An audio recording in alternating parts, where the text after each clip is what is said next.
All right, greetings and welcome to Pop's Collection, where we dissect and reflect on a movie or TV show from my Pop's Collection. I'm Ron Tweedy, joining me is Pops, and today we're going to talk about the series, The Falcon and the Winter Soldier. Welcome. Welcome, everybody. Glad you're with us today. Limited series, I heard, or I read. We'll see. Yeah. We'll talk about that when we get to the end. But you guys, everybody, I'm sure you remembered we did have our first impressions episode. Right. Back after episode 1 and 2. Yep. So I guess we are going to give you our final impressions of this season. Yes. Are you planning to talk about the episodes individually a little bit, or? Yeah, I think we can do that. Yeah, what I would recommend us doing is just kind of talk about our, thoughts about those particular episodes, and not necessarily go through scene by scene, because we'll be here for a while if we did that. So, I kind of think that there are certain things to discuss about the episodes, but for any of our listeners, I strongly suggest that you watch the Falcon Winter Soldier, maybe in case there's any spoilers you might not want to know about. That's a good point. So let's just say for the next minute or so, this will be spoiler free, and then we'll get into spoilers. Okay. Spoiler free for the next couple of minutes. Okay. So I'll just give my general opinion first so if people don't want to listen to the general opinion and then go back, watch the show, and then come back to the rest of this, they can do that. But this is what I would say. This show, it's not perfect. There are some parts in it that I would say either, a little bit awkward, not necessarily had the right level of nuance that I would like to have. But at the end of the day, the ending is very powerful, and definitely for me, it's one of the better works of the MCU. I did like it a lot better than WandaVision. So that's my take on it. So what about you? Spoiler-free summary. I would say that it could be considered a Falcon Winter Soldier MCU movie that was never made. There are, like you say, there are some spots in there that are kind of quirky and I don't think belong. There are others, places where they probably should have embellished a little more, but didn't, in order to try and make it flow a little bit better. But like you, I did like it better than WandaVision, definitely. Not to say that WandaVision was bad, because again, if it ever comes out on DVD, I'll be owning that. Sure. In a heartbeat. Yeah. So, and the same with this particular one also. Yep. Okay. All right. So we're done with spoiler free? Sure. Yep. Let's go into it. All right. Episode 1, New World Order. Episode 2, Star Spangled Man. We went over that. I suggest that if you hadn't yet heard, go back to our episode about first impressions. Yep, I agree. The next episode 3, was labeled Power Broker. Right. Which I thought was kind of interesting. We get to really meet Zemo now. Yeah. And we get to meet some other people too. Right. And we go to a different country. Yes. Madripoor. Right. Now, being as how we know that DC makes up names. Yeah. Do you know if Madripoor is a real place, or? It's not a real place, no. Oh, well, there you go. Shades of DC then, right? Yeah, well, I mean, Wakanda's not either, so it's, it stands to reason that I think they're slowly retconning a lot of real world places with fictional places. It's happening more and more. In fact, some of the retconning of Iron Man's origin story is changed, and a lot of stuff that was in the Vietnam era has been changed now to a non-specific real world conflict, which is interesting. But just heads Well, up. yes. Well, they're attempting to, I guess, modernize it so that it's relatable. Like I mentioned to you before, I'm watching Dennis the Menace from the 60s. Jokes and things that are relatable in there and are funny in there. Uh, your age group and your children age group would probably not get half of what's going, and probably not even laugh based on not knowing what the true meaning of it is. So Well, I I can think see where they're trying to make that more modernized. I think it's more of a continuity thing. So, for instance, if Tony Stark was in his 20s during the Vietnam War, he would be a lot older than he is in the current comics. I think that's the idea about it. That's the reason why they've kind of reshifted some of those things. But Madripoor is just kind of very similar to Singapore. I think an island nation in the Southeast Asian area of the world. Very much lax on economic rules, and so a lot of gray market exists in this place, and so perfect place. Yeah, go ahead.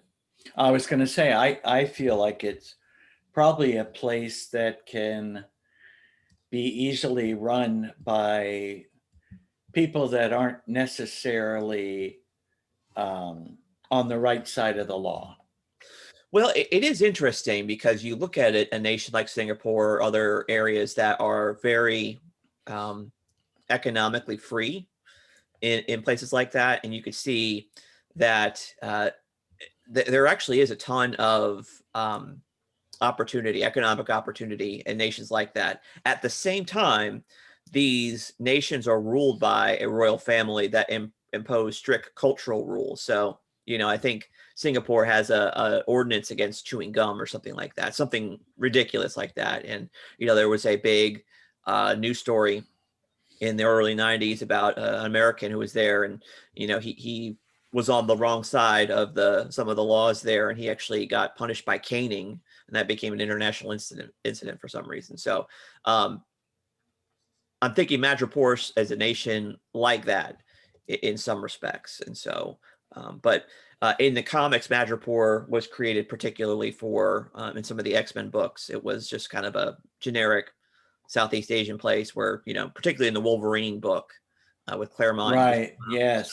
That's kind of the idea behind Madripoor. So it's nice that we get something that was primarily a mutant thing get put into the MCU. So hopefully that'll keep moving on when it comes to the right, adding groups like the X-Men or Fantastic Four, right. or for us, Daredevil, Yeah, into the MCU. So it kind of opens a little bit of a door there. sure. So that episode, Power Broker, at that time, we really don't know who the Power Broker is. Right. And we also get introduced to Sharon Carter. Reintroduced, yeah. Reintroduced, I'm sorry, yes. Well, everybody we get introduced, not everybody, but most of the characters are characters that have already been in the MCU. But Right. we do get some like Dr. Wilfred Nagel. Right, he's new. Yeah. He's a new character, and we learn that he's the guy that came up with the super soldier serum. That's right. So that episode was about a few different things. Mm-hmm. We know that Zemo wants the super soldier thing to stop. Yes. As it is being consistent with his motivations in the Civil War. Correct. Yeah. Correct. And on the other hand, Bucky and Sam are looking for the Flag Smashers. Yes, because obviously the Flag Smashers are being led by these people who have taken the serum. Yeah. Correct. And it's still kind of cloudy in this episode, but I thought it was a rather interesting episode. And Sam, at the end of the episode, makes a promise to Sharon Carter. Right. Yeah. He wants to get her pardoned. Yes, get her life straightened out because he feels that she's over there. I'm guessing in hiding. Yeah, she has to be because, like I said, because of the gray area there, she's allowed to. She's not going to be extradited living there because for whatever reason that the U.S. or they're not going to go into Madripoor just to get somebody because of the laws there. Okay, so main point of the episode, what do you think was? Well, just we get to find out how the super soldier serum came back, and the big thing is the real big play between Zemo. He kind of comes into his own. He's not just this one-dimensional villain anymore. He's this character who is a Baron. He is a member of Sokovian royalty, and he still has that sense of almost regal thing there. He has his butler or whatever, his man, help him out and everything. And so we get that, and then we can kind of he got a pretty big good fan reaction of how he interacted in this particular one, dancing at the party and whatnot and things like that. So I think that was the big takeaway from this episode, is that this was really Zemo's time to shine. And we get a little bit more interaction with Sharon Carter returning as well. And she's not just a one-dimensional character as a shield, support person for, Steve Rogers, and not just, Peggy Carter's niece. So. Right. Yes. I see a lot of character development starting there. Mm-hmm. We did learn in this episode too that Nagel developed 20 vials of serum. Right. And we know that there was only 7 or 8 originally. I think there was 8 originally, right? Something like that. Yes, and it went down to 7. One of them got killed. Right. But we saw that Zemo was going to make sure there wasn't going to be more than 20 serums. Oh, yeah. This. So he has decided that he's going to take whatever action necessary, right, in order to stop the super soldiers. Mm-hmm. That's right. So at the end of that episode, there was really nothing, just the episode. And then you're like, okay, I can't wait to see what happens next, because they leave Madripoor, right? Yeah. At the end of the episode. So the next one, this episode number 4 was to me the most shocking of episodes. Yeah. The whole world is watching. Mm-hmm.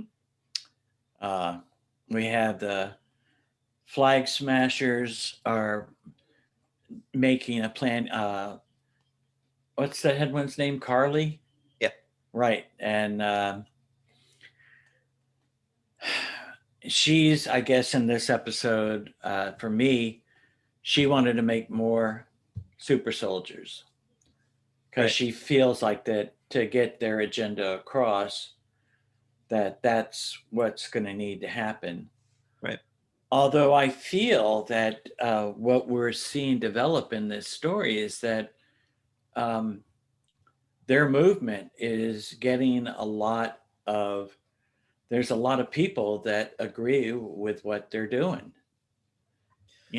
Maybe not the direction that they're doing it, but Well, it does bring up kind of the bigger thing. So, I mean, let's just walk this through. So, we are talking about kind of the consequences of what happened during the Infinity Saga towards the end of it. You literally have a 5-year period where half of the population is gone. And so what happens is, we're left to kind of connect the dots there, that between that time before everybody comes back, there's half the population.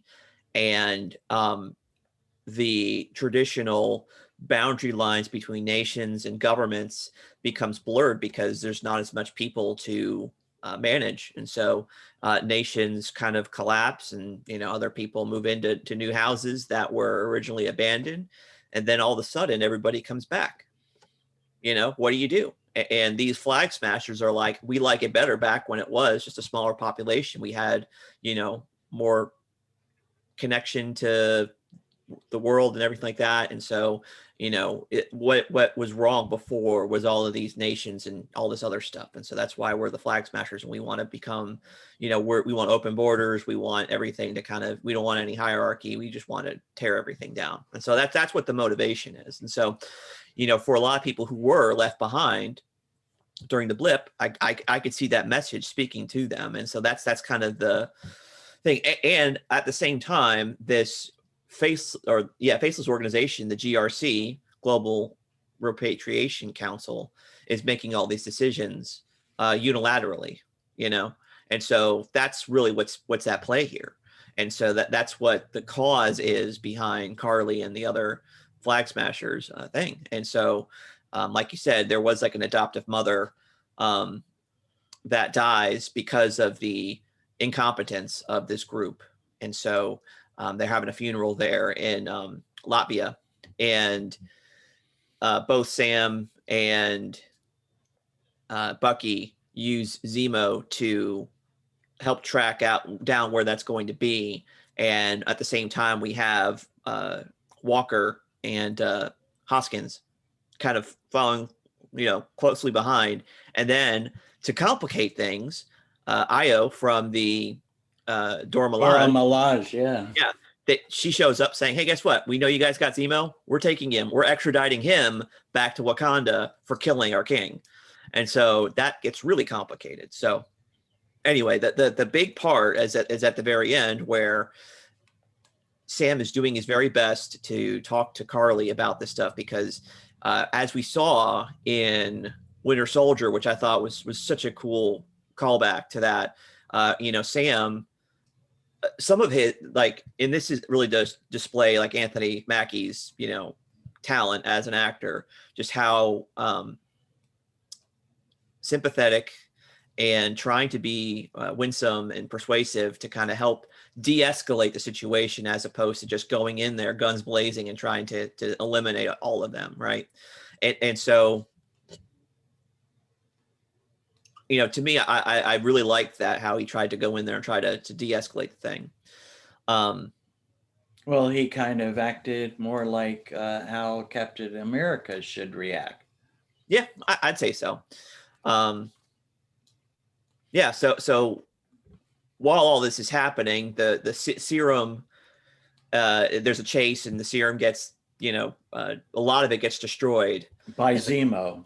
Yeah, Zemo, intentionally, obviously, because he's up to his old tricks again. And so there happens to be one vial left. And who should pick it up but Walker? Yeah. And I know we get this conversation between Walker and his buddy about, hey, if you had the serum, would you take it? Right. Type of thing, because I think that he's struggling with that, because he knows he's fighting super soldiers. So we did go through that particular part of it. And like you said, I think they developed that early on with Sam's character trying to get the family boat going, the family business, to fix up the boat. So he kind of, we had that relationship between him and his sister where, hey, you ain't been around for 5 years, you were gone. So he kind of gets the opposite reaction. He's on the other side. Carly was one who didn't get dusted. He was. Right. So they're on both sides of the coin. And in this episode, Walker does tell him that he has a certain amount of time to try and talk Carly down. Right. And I don't know, we don't really know at the moment whether he had taken the serum Right. and that's why he got impatient, but that's when the big fight ensues. Right. Right. And we had Zemo chasing Carly down, Yeah. but Carly accidentally kills, oh my gosh. Lamar Hoskins. Yeah, Lamar Battlestar. Hoskins. Yeah. Yes. And that throws Walker into a rage. Right.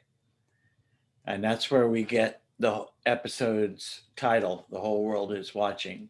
Mm-hmm. Because at the end of the episode, we get Walker as Captain America, not doing a Captain America thing.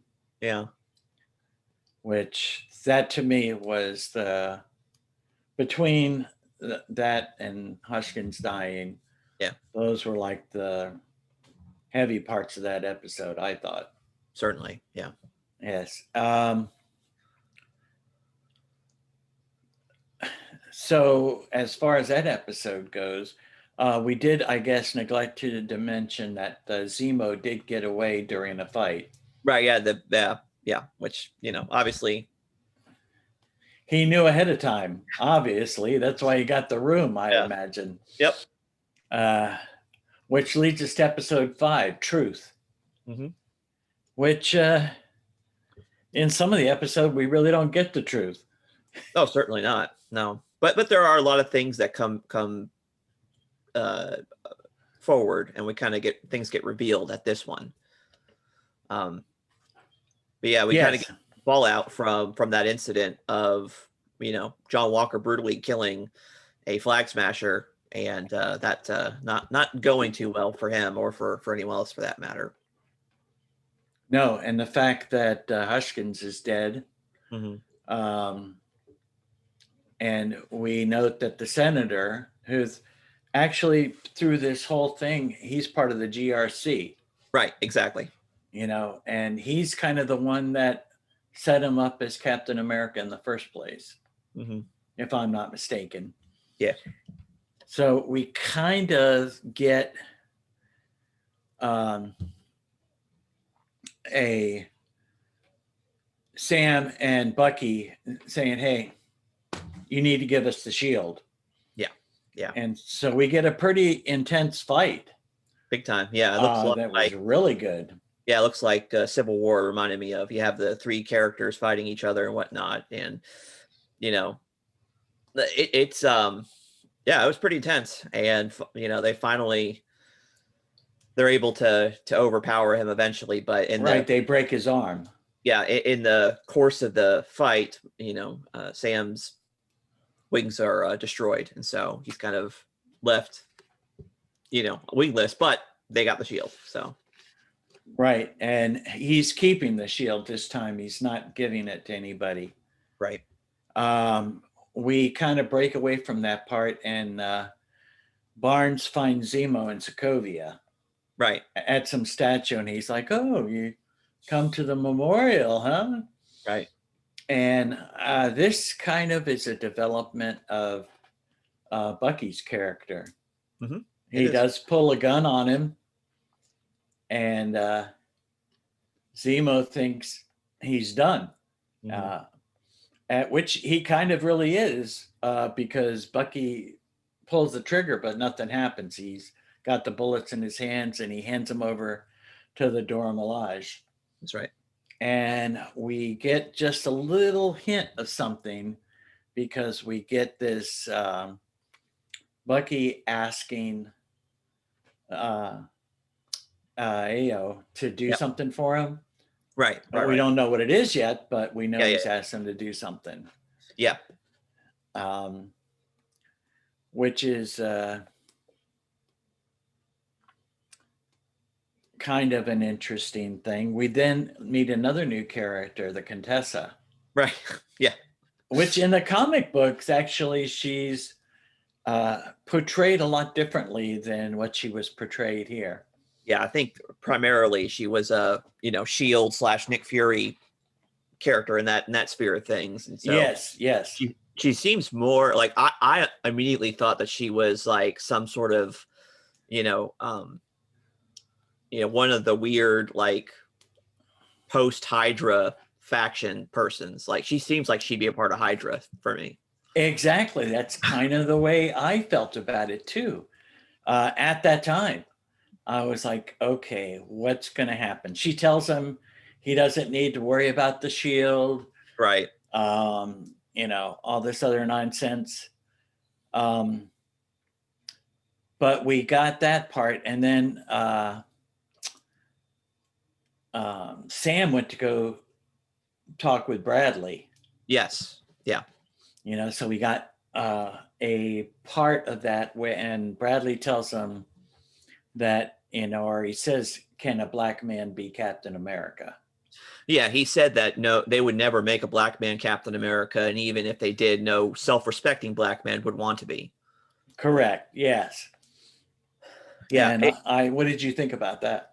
So I mean, I understand where he's coming from. I mean, the reality is that America has not been, America in general, I should say, not,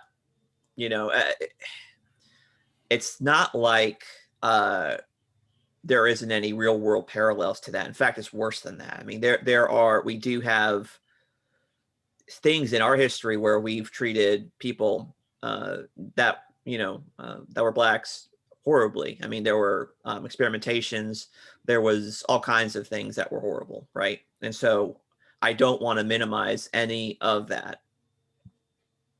At the same time, the exact experience of Sam Wilson completely militates against that being a universal experience. So meaning that sure, people have been exploited, and we're not going to minimize that. Sure, black people have been exploited. We're not going to minimize that. All black people, I don't think, have the exact same experience. And so I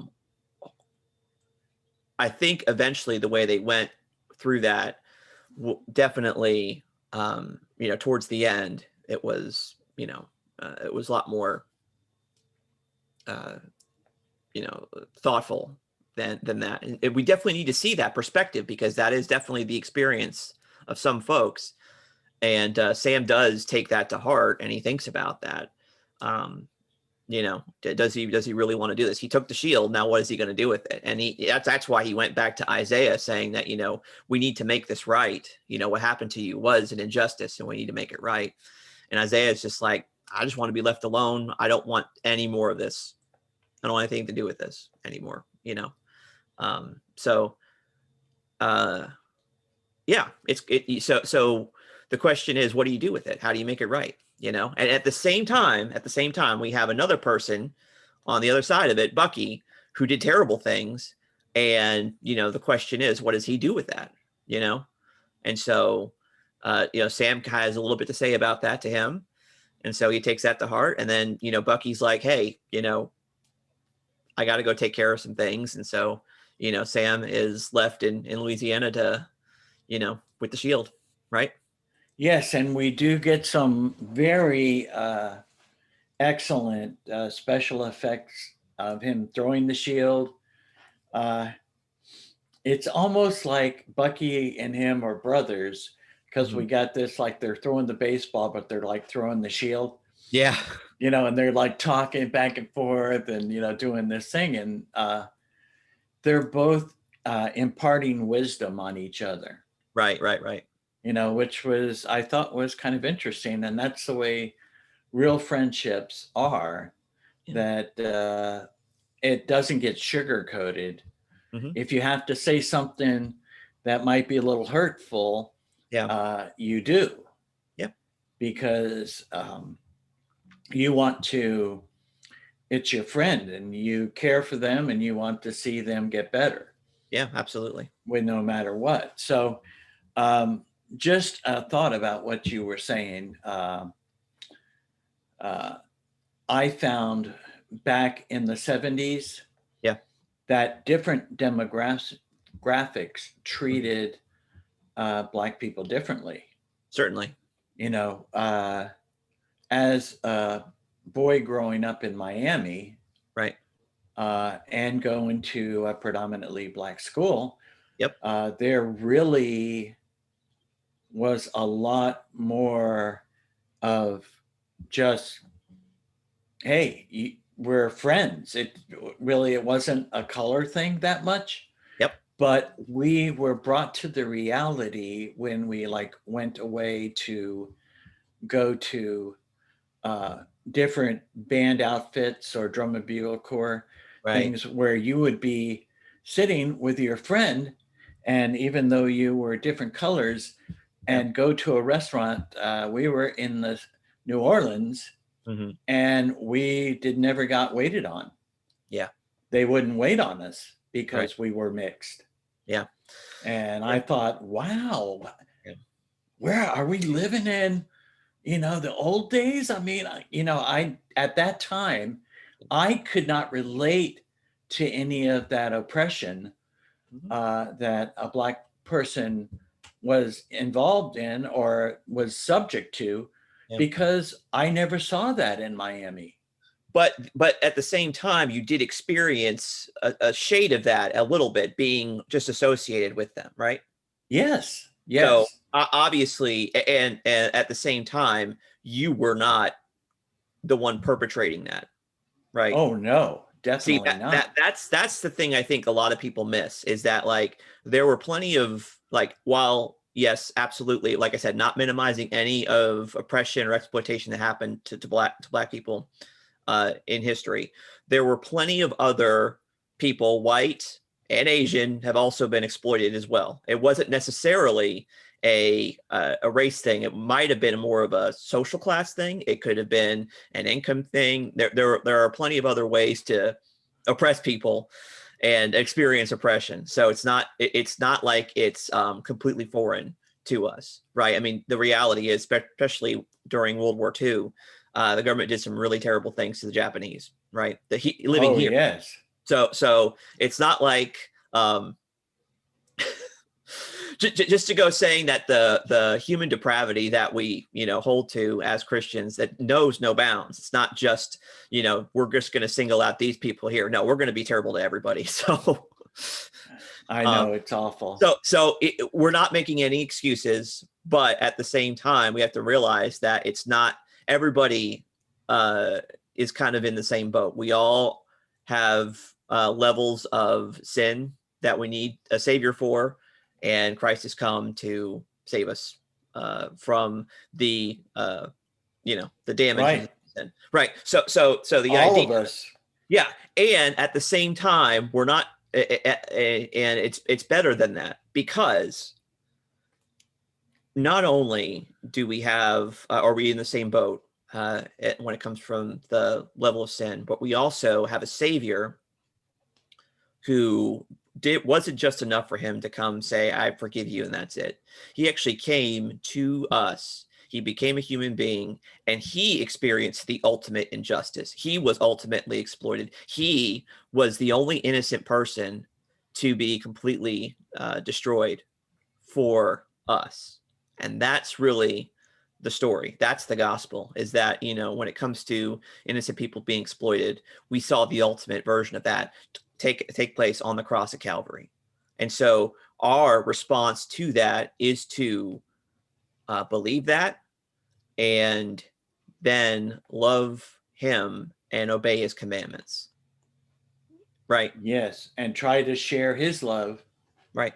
with all that we can, Yeah. because we So, could shine his light with others. right. Uh, I guess my dream, I don't know what you would call it, but I would hope that one day that we could all, I don't believe that there'll ever be a time when there's not anybody that is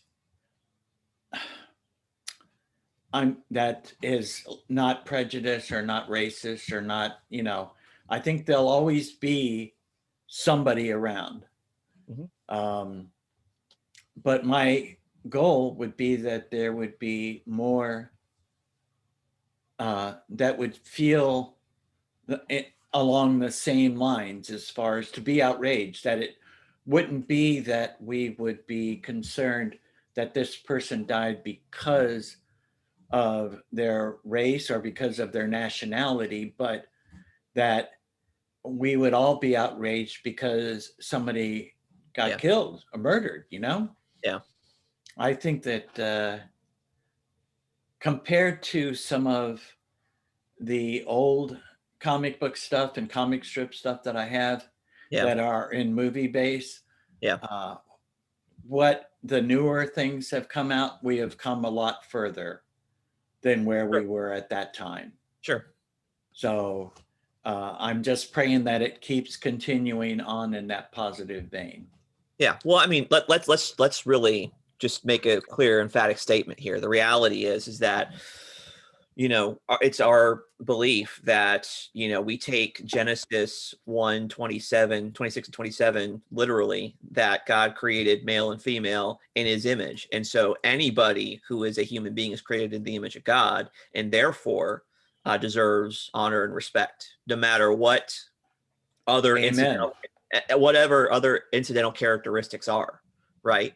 And so, that is primary. If you don't believe that, then you can go into all sorts of error and, like you said, become prejudiced or, or racist or whatever. It's not just about that. In fact, the reality is when you look at other nations, they can really hate other people and they might look very similar.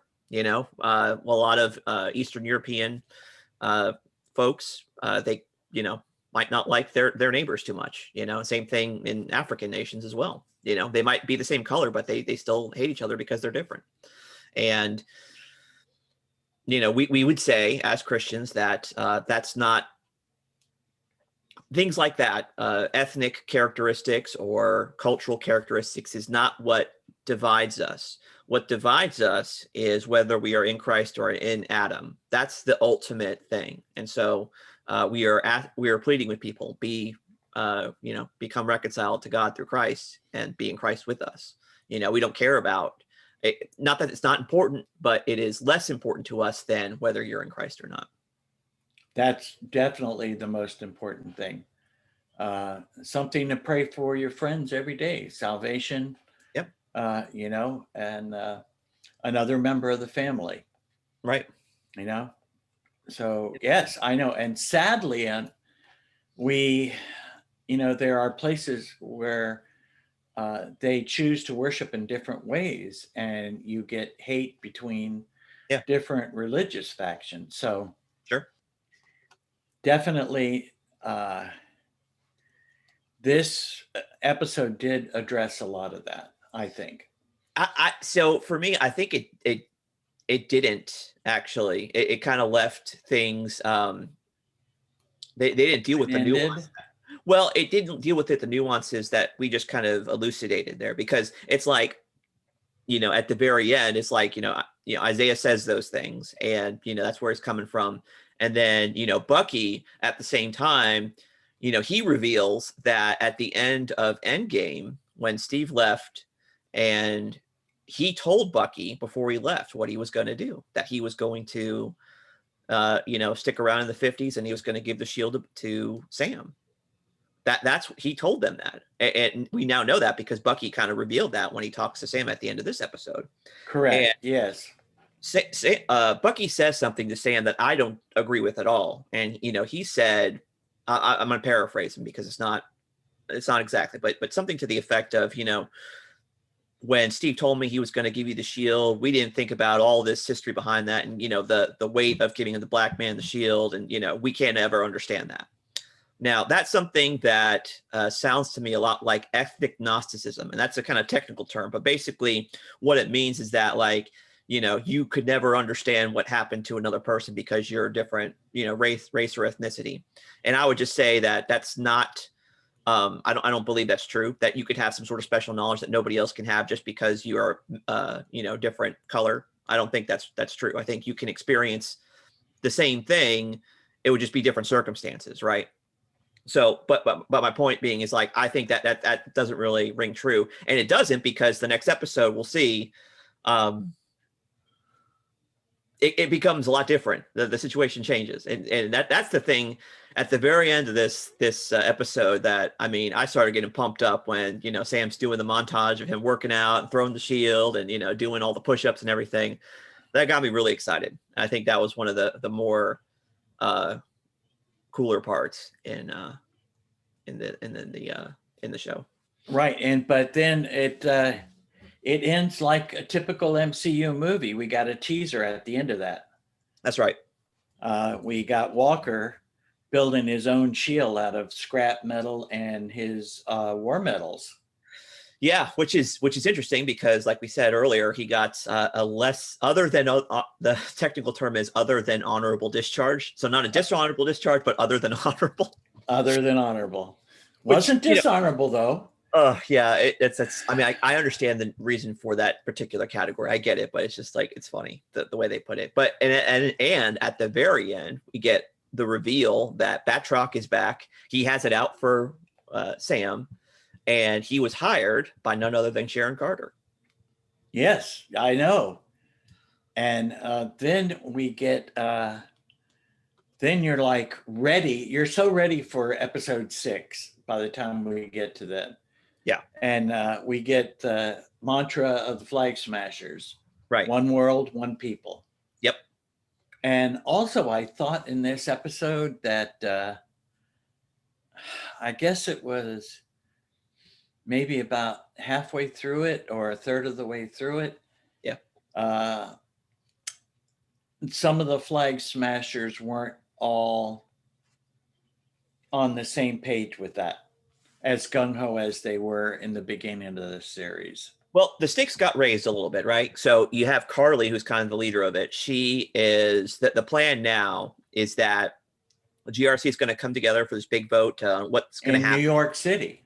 Exactly. And so the idea is that we're going to go in there, we're going to cut the head off the snake, and, you know, we won't have to worry about it anymore. That's what Carly's doing. She's upping the stake because, you know, we saw earlier that the GRC compound in Latvia, she blew it up. Yeah, exactly. And there was innocent people in there. So these other people, the Flag Smash, they're like, you know, they're not real sure about all that. We don't want people to get hurt. We want our voice to be heard. We want, you know, these things, but we don't want to murder innocent people. And so there's a little bit of discord now because people aren't willing to go into lengths that she is ready to. And so you're right in that. I wonder, because we had the same issue with Walker, mm-hmm. I wonder if the super serum may have something to do with their thought process. Well, you know, they had a conversation about that, right? I mean, Hoskins and Walker did. Basically, the idea was that, at least Hoskins' point is that the serum itself only kind of magnified what was already there. So, and that's the reason why Dr. Erskine, way back in the first Avenger, yes, you know, his point was that he was looking for somebody with heart, not necessarily the best soldier. You know, because yes. So I think that's the idea, is it just magnified what was already there.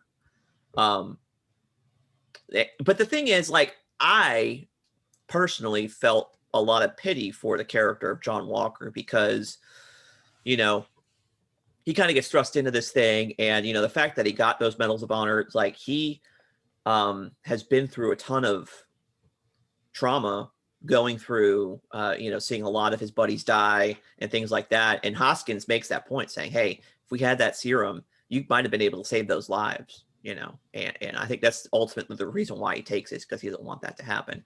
And the first thing that he does when he has that serum is he takes a life. So it's like, okay. Yeah. Yeah. So I don't know. I'm really conflicted on John Walker. I think that, like I said, I feel a lot of pity, you know, towards him, you know, but anyway. Right. So right from the beginning of this episode, we actually get to see the new Captain America and the new costume, because we forgot to say at the end of episode 5, he does open up the case. Yeah. And we don't get to see what's in it. Yeah. And it turns out it's something similar to this. Right. That's Anthony. Yes. Yeah. So that is the new costume, which, I think is really cool looking. He got like I said, it looks just like Captain America here in this section here. You got And the wings are now, instead of all being chrome or silver or adamantium, right. you got red, white, and blue. Yeah. So I really do like it. It's really cool. And I'm willing to bet you that that we know is probably what Bucky asked Ao to make. Oh yeah. That was the favor. Yeah, those wings are vibranium. They have to be. Yes. Because now we have vibranium wings and a vibranium shield. Yeah. Yeah. Which I think compensates for him not taking the serum. Yeah, that is the interesting thing to me, is that, like, out of all of these super soldiers and whatnot, the man who doesn't have any of that stuff is the Captain America. Yes. Yes, definitely an interesting thought. Yeah. We saw this kind of whole episode was about Sam and Bucky and Sharon trying to stop the Flag Smashers from doing something with the GRC. Right. Yeah. Destroying them, essentially killing them all. Yes. And so, like we said, Carly kind of, when Sam came and she saw him, it's her thing changed, her agenda changed, that, Yep. we may not make it out of here. And that's when I thought we got a difference of opinion from the other Flag Smashers. Yeah. Yeah. I mean, obviously they had doubts before, but now they're like, hey, we can't go through with killing people. It's not going to do well for our cause. Right. And she says one world, and yeah, they like hesitantly said one people. You know? Yeah. And then we also had at the same time Batroc try to get his revenge on Sam, which I thought was that was really cool. Oh yes, I loved it. Yeah, I don't think we've said this before, but the actor who portrays him, George St. Pierre, he actually was an MMA fighter. He was the welterweight champion for a while, and so you see a lot of his martial arts and whatnot in that, and it's really cool to have a real MMA fighter as an actor in the MCU. And really, really well done. The fight scenes between him and Sam, and the fight scene originally between him and Steve Rogers in the Winter Soldier. So I thought that was really bringing him back. Yes, and I wonder. I didn't check. I should have checked to see if he choreographed the fight. I wouldn't be surprised.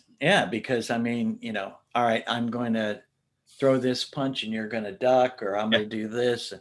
Yeah. But that to me was totally interesting, the way that we got to see some more of his Falcon technology. Yep. More spiffed out with the helicopter, and him saying, hey, find out if anybody there knows how to fly a helicopter, and things like that, Yeah, that's cool. That's cool. And he kind of had some of Tony Stark's technology, if you think about it, because he like tells the texter on the phone from his ear or whatever, hey, pick up the phone, Yeah. So I thought that was a cool part. And also the part with there was a fight with Walker and Bucky went after some of the soldiers, and I almost thought that scene in the building, the skyscraper that was under construction, it was almost shades of Spider-Man. Yeah, I could see that. Spider-Man 3. Yeah. So I was kind of looking at it that way, and also the way the truck was almost going over the edge, or the vehicle. Right. I said, okay, that's definitely like a Spider-Man thing, Yeah. So I thought that was done real well. And this episode, we learn that Sharon Carter isn't only Sharon Carter, Right. Yeah. you know?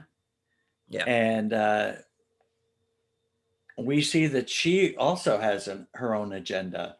Right. Exactly. Yeah. She's the power broker, and she's the one who hired Batroc. She's the one who's been manipulating the super soldiers, and at the same time, she's also the one helping Bucky and Sam fight them. So Yes. she's playing both sides. Yes, at the same time. Right. And we do get, she does kill Batroc. And she takes care of Carly. Right. And she does it in a way that. She doesn't kill Carly, does she? Yes, she does. Because. Oh, yeah, she shoots her. Yeah, that's right. Yes, Carly is fighting Sam. That's right. And then she has a gun and she's got right. it pointed at Sam. She's going to kill Sam. Right. So she does it in a way that she had to get rid of her anyways. Mm-hmm. Right. You know, and then we get all of these loose ends tied up. Right. Yeah. The rest of the episode's all about that. Right. Well, and then also, Sam kind of swoops in and talks to the GRC, and I've got that as a clip. Maybe we can play that. That would be awesome. And we'll see if it works out. So let's see. We'll do that. And we can talk about that afterwards. Okay. I'd like that because that was great. Yeah.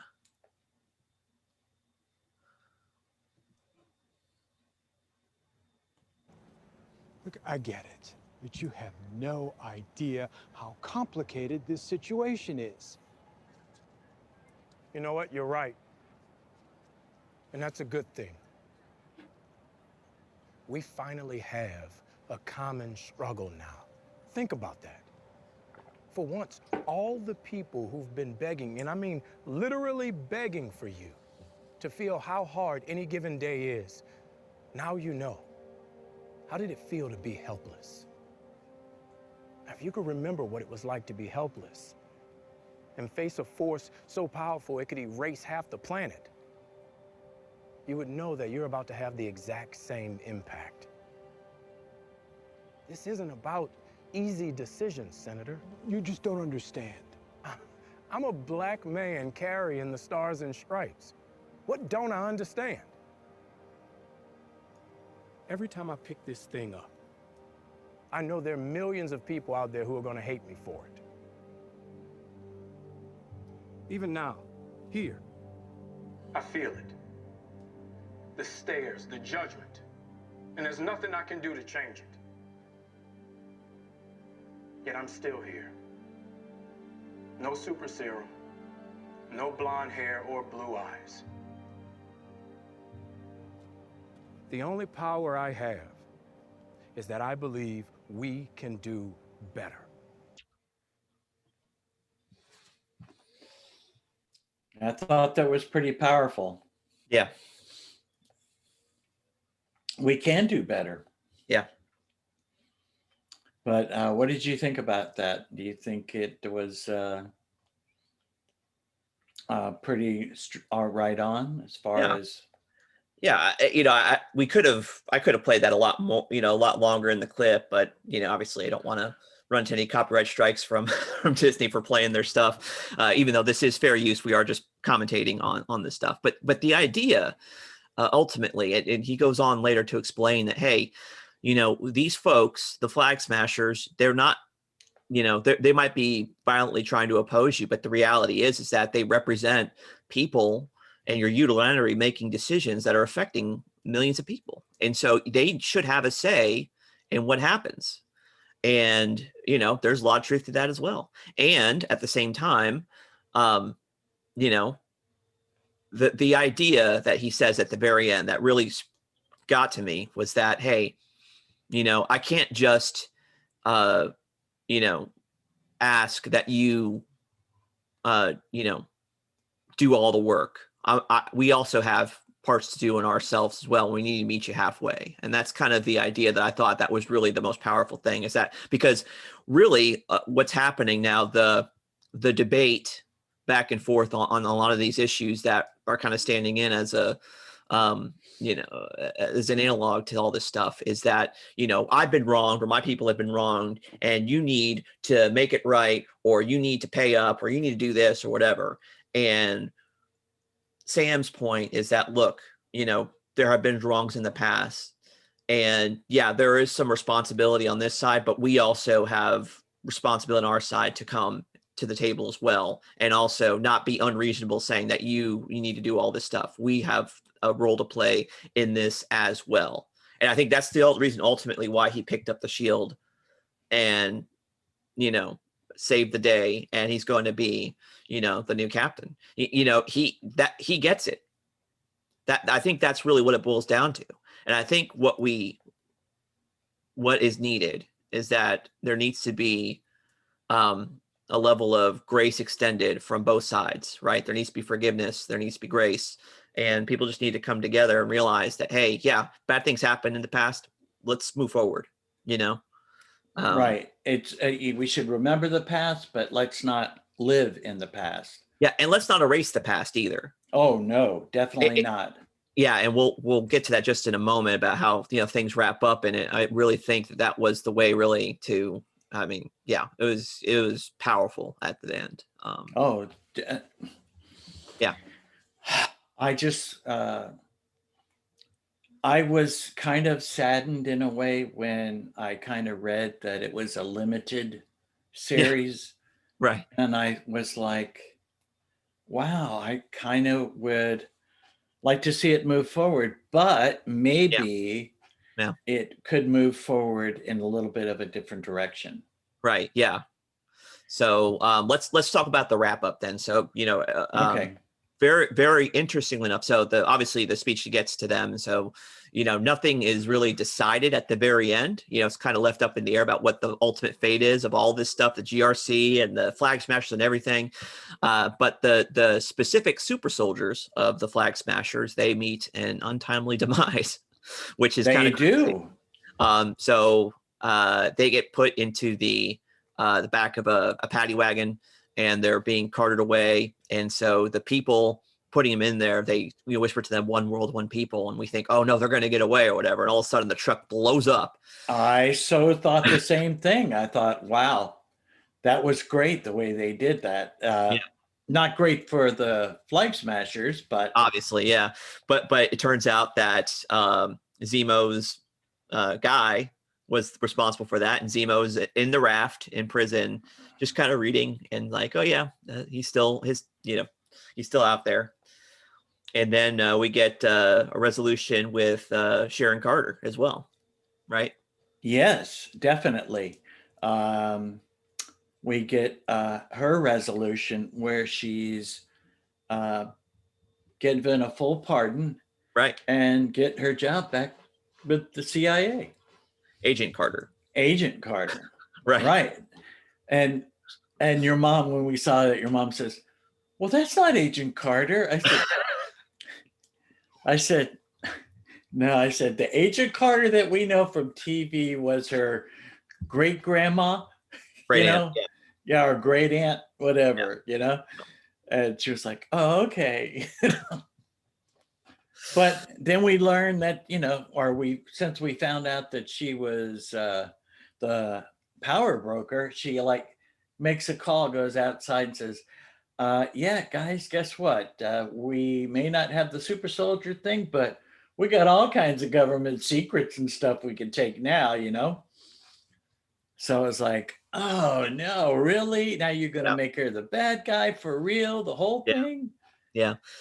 And then we also get some resolution or new direction for John Walker, right? Yes, we do. Yeah. New outfit, and we see the Contessa again. Yes. And now we get his new name. Yeah, U.S. agent. Yep. Yes, and no shield. Don't worry about the shield. Right. Yeah, so I thought, yeah, okay, since in that last episode, he did use his homemade shield, and it got dinged up pretty bad. Yeah. Yeah. We know that was not vibranium. No, certainly not. Yeah. And then at the very end, we get kind of resolution for Sam and Bucky. Bucky goes and he actually makes right by the the gentleman in the first episode, how, he murdered his son as the Winter Soldier. He comes clean with that. He crossed everybody off the list. And so he makes, he takes responsibility of his actions, even though he had no control over his body or mind at the time. Right. And he did, like you said, he did everything in the book. So he made himself a clean slate. We saw Right. that his doctor, he left her with a book and some flowers or whatever, saying, "Hey, yeah, I finished the book." Right. And we had Sam, we had them all at a party on the boat. And Yeah. that stuff was going on. That was pretty cool too. Yeah. The track that was playing was On and On by Curtis Harding. So Yes. that was fun. Yeah. And, that is one thing that we didn't really talk about, is that like the subplot of the boat, and how like the boat was, it was kind of the legacy of Sam's parents. Now that they're gone, he's trying to get it to work. His sister wants to sell it. And, they tried going to the bank to get a loan. They couldn't get the loan and everything like that. And really, when the boat started to turn around and repairing everything like that, what was the thing that drove that? Sam just made some phone calls to people in the community to that help his family helped. And that is, I think, one of the biggest takeaways of the thing, is that, you don't look to the government, you don't look to some faceless bank to solve your problems. It was the community. It was the people around you that you helped out in their time of need. And now that it's your time of need, they are helping you. And I don't think that we do that anymore. And we need to get back to that, because at the end of the day, I don't think we're, being able to depend on the government or other people that you don't have actual personal relationships with. That's not going to be there forever. In fact, it might be running out sooner than we think. And now is the time for us to establish those communities, with the people around us. Church is a great place to start. And, Yes, it is. That way, in the future, in your time of need, you'll have folks that you can lean on. Absolutely. And I just, I find that it's important. Sometimes we're going through that because God wants to slap a little humility on us. Yeah. That's a thing that I think that a lot of us miss nowadays.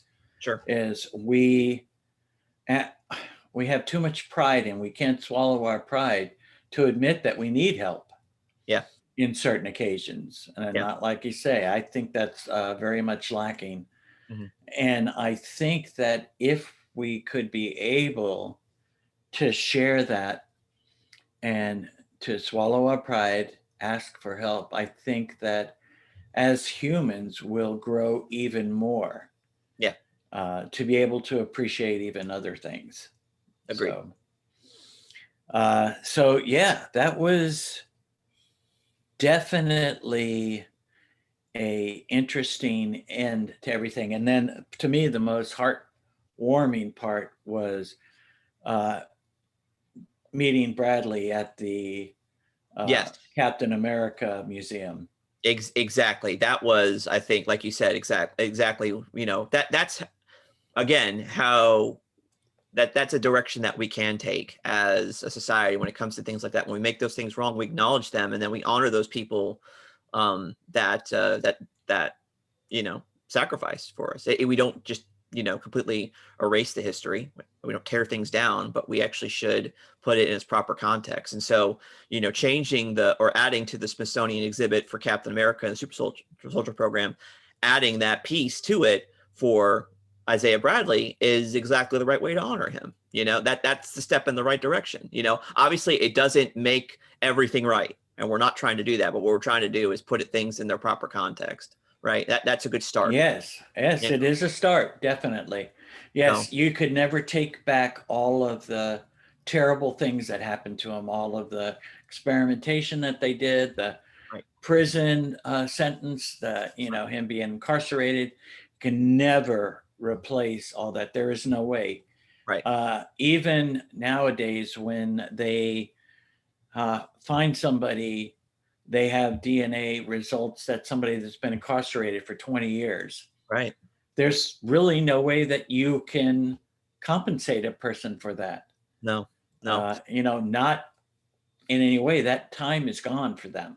It is. But the thing that we have hope in as believers is that, at the end of the day, we have hope in the ultimate justice maker, right? God is going to restore all of that at the end, right? So even though things in this world are imperfect and we never can get that perfect judgment and justice, we will get the ultimate justice from God in the end, and he will restore those things. So that's, I think, the big takeaway for us. It should when things like that do happen, it should drive us back to Christ, to put our hope in him, and that one day at the end of things, he will set all things right. Yes. And technically our life on this earth is but a dash. Mm. We are hoping for life eternal, right? Which you can't really measure eternity. No. So things can, at that time, things will be a lot better there. Yeah. I don't think we'll have any issues then. Yeah. At least I don't think so. And then it kind of ended with my hope when we got it saying Captain America and the Winter Soldier. Oh yeah, I didn't realize that. That is interesting. Yeah, so I thought, okay, maybe there'll be a way to continue this. Huh. Yeah, so as soon as I saw that, it was like, okay, no more Falcon Winter Soldier. Yeah, so could be a new Captain America movie with Mackie. Oh no, that actually, it started out as rumors, but I think it is now almost confirmed that they're doing a Captain America 4. That's what the tentative title is, with Mackie and Sebastian Stan. So, well, there you go. So maybe that's what that was all about. We know that this is supposed to be part of the MCU, so yeah, it is. So maybe that was the tie-in. Yeah, could be. Yeah, because they did mention that at the very end. They just put it across there, Captain America and the Winter Soldier. Yep. So funny that you didn't catch that. No, I did. Well, all right. So anything else that you wanted to discuss about this? I think I covered everything I wanted to say. Like I said, I think overall, if you were to take some of the scenes or some of the episodes by themselves, some of the things did fall flat for me. Like, for instance, the one scene where, the cops show up in the second episode and, they do a really ham-fisted way of, assuming that the black guy's the bad guy and everything like that. And, for me, it's like, okay, we get it. But by the end of it, it really does, I think, handle the whole thing really well. So it's like you have to watch it in its entirety to kind of get the full picture. You can't just break it down by episodes and kind of it be its own thing, or else it kind of falls flat. I think you take the whole series in and of itself, and I think it's very fair. It does a very fair depiction of some of the issues that we're dealing with today. And it really does provide, I think, a way forward in some of those, in some respects. Right. It does give some solutions or some ideas of which way to travel, which paths to travel. Yeah, and I do want to say that those solutions are only surface level at the end of the day, and the real issue is not a skin issue, it's a sin issue, and that the real way forward is changing our hearts and having them be having regenerated spirits through the Holy Spirit, and fully recognizing the image of God in all of God's I would agree with that. Yes. Right. So that's what the ultimate thing is. But at what that means practically, though, is very similar to kind of what we're seeing there. So yes. Well, again, man looks at the outside, God looks at the heart. Right. So best way for us to show that light is by making sure that we change our hearts. Yep. And so, yes, I'm in agreement with you. And that's why I'm really hoping that it comes out on DVD. Yeah. Because this is another one that I would buy right away, because I think that if you did watch it, whether you binge watched it or you watched it over a period of 2 or 3 days, Yeah. I think that the story would have more cohesiveness. Like you said, there are some parts of this that slowed down the narrative of the story, and there were other parts that they kind of glossed over that I wish they would have spent a little more time with. But I Yeah. think all in all, like you said, when it comes to ratings on this, I'm going to rate it pretty high. But when we get ready to rate it, I know. I think we're ready now. We need to wrap it up. Yeah, we've been kind of talking about this for a while now. So yes, but hey, if it wasn't that good, we wouldn't have been talking about it this long. Possibly. We had a lot to say about Birds of Prey as well, but they weren't good things. That is true. That is true. Okay, well, I'm going to give it a 9. Okay. I thought about it, and for the most part, I really, really did enjoy it. I felt like they almost handled it like a cliffhanger, where after each episode, you were really looking forward to the next episode. Yep. And the action and the special effects, as good as any of the MCU movies, I thought. Yeah, that's fair. So yeah, I think I'm also going to give it a 9 as well. And this is for the entire series, not for any particular episode. Again, I think strong ending, very cool handling of some of those little pieces here and there.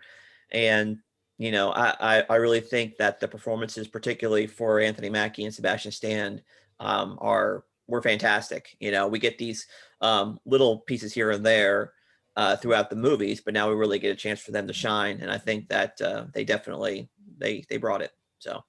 Oh yes, that they were far more developed, were able to develop their characters through this 6-episode series. So yep. Definitely. Yeah. Okay, I'm good.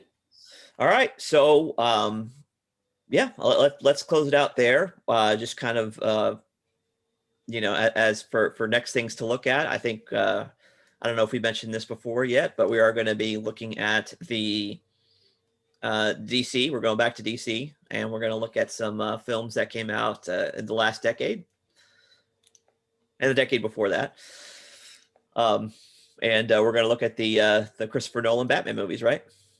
Right. I think we mentioned that once before, but I could be wrong. Nope. It's all good.